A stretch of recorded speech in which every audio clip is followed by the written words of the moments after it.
Cheesecake turlari juda ham ko'p.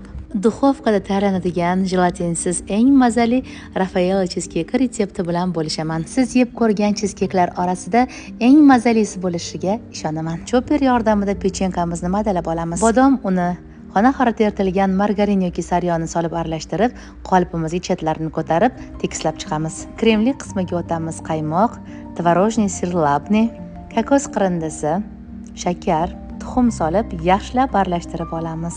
Kremli massamizni tekislangan ko'sh ustidan quyib, duxovka pechiga 1 soatga pishirish uchun yuboramiz. Cheesecake shunaqa yumshoqroq ko'rinishda bo'ladi. Biroz sovigach 4-5 soatga muzlatgichga qo'yamiz. Sovigan cheesecake'imiz ustiga qaymoq va oq shokoladdan tayyorlangan ganajimizni quyamiz. Tayyorlagan cheesecake'imiz Rafael cheesecake bo'lganligi sababli bezaklar uchun Rafael shirinligidan foydalanamiz. Retseptni dodasi, retsept yoqqan bo'lsa, nodirangizni duo qilishni unutmang.